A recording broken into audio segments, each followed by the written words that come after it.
The rumble of construction woke me at dawn, cutting through the peaceful hum of early morning like a blade.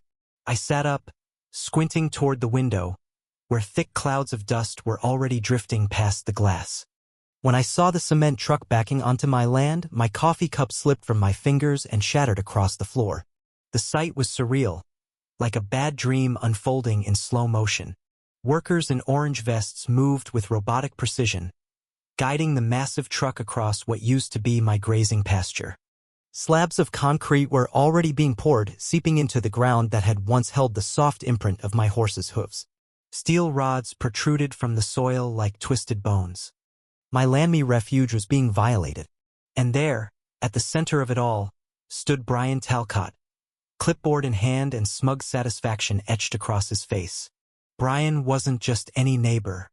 He was the kind who gave off an air of superiority with every breath. A former executive from California who thought moving to Redstone Ridge meant he could start his own suburban empire. When I first met him, he was pleasant enough.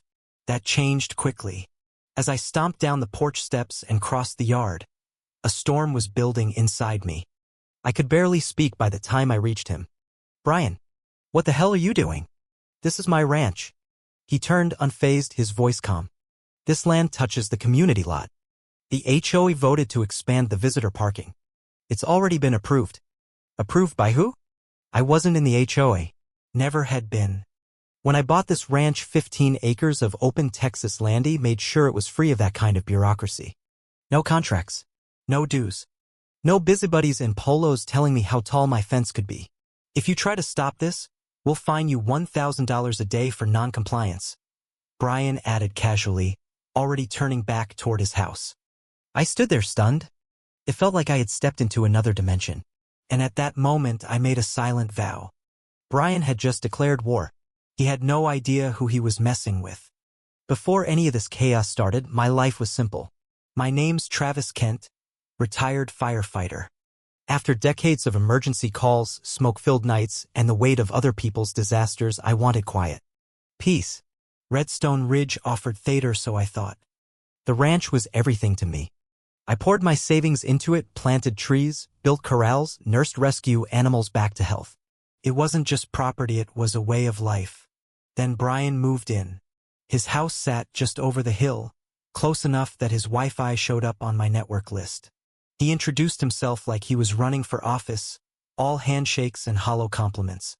His wife, Lila, was even worse. She once knocked on my door to suggest I remove my windmill because it didn't fit the neighborhood aesthetic. "I'm not in the neighborhood," I told her. "I'm on my ranch." She didn't take that well. It started small. Mysterious notes in my mailbox. And signed. HOA newsletters addressed to me even though I never joined. Then came the violations. Too many animals. Fence too high. One letter claimed my American flag was an unauthorized fixture. I ignored it all. I had legal documents that proved my land was separate. The county zoning office even backed me up. But then strange things began to appear. Survey markers. Pink spray paint near the edge of my barn. And one morning I found a fresh set of tire tracks running along the creek bed.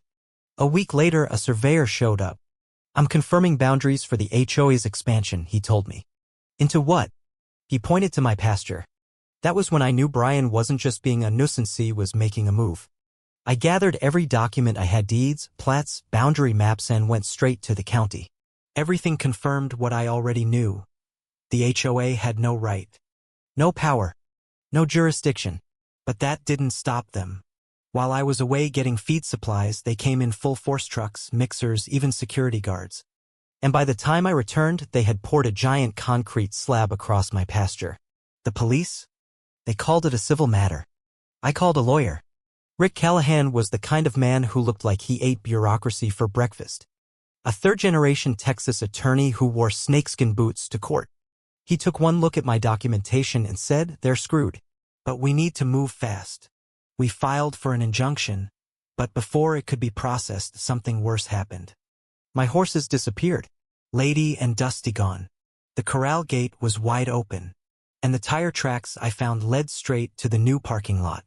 One of the construction trailers even had hay stuck in its wheel wells. I confronted Brian again. He smirked. Maybe it's time to bring some structure to this place. That night, I didn't sleep. I set up trail cameras, motion alerts. I wanted proof. The next evening, the cameras caught two men sneaking into my barn. One had a rope. The other carried a bag marked Redstone Ridge HOA. We went to court, filed for a restraining order. Then the sheriff called me. We got a tip you're hiding stolen HOA equipment. They showed up with a warrant. Found a stack of HOA signs behind my shed, ones I'd never seen. It was planted. The deputy knew it. I saw it in his eyes. The next day, I got a bill in the mail, $7,429.94 for construction fees. I laughed so hard I nearly cried. But then the tide turned. A rancher from Jasper called. He'd seen two horses tied behind an old barn.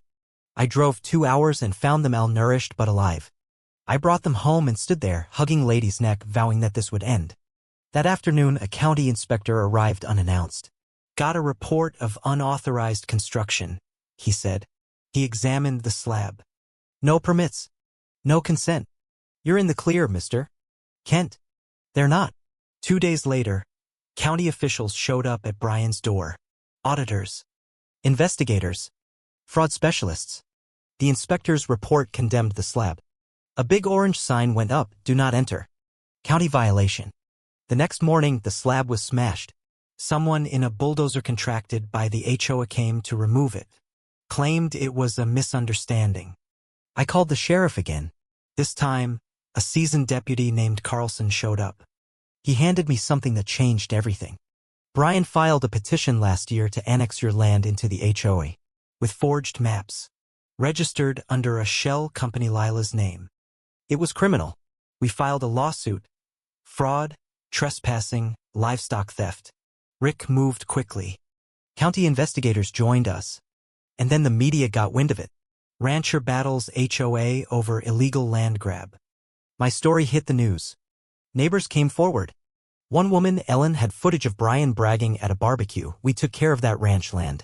And then came the demolition crew. Court ordered. The slab was coming down. But halfway through, they found something. Plastic bins buried beneath the concrete. Inside, forged HOA documents. Fake ballots. Letters with my name forged. A complete setup. The sheriff called it a crime scene. Investigators descended. Brian was arrested. Then Mara set my barn on fire. But I had backups. Cameras caught her in the act. She was arrested 2 counties over. No tears. No denial. Just, is it over? Eventually, it was. Brian and Mara were indicted. The HOA dissolved. The county awarded me $250,000 in restitution. My neighbors helped me rebuild the barn stronger, safer, with a camera tower on top. And I was appointed oversight witness for the new HOA structure. That's how I became the unlikely defender of the ranch, the man who stood up when everyone else stayed silent.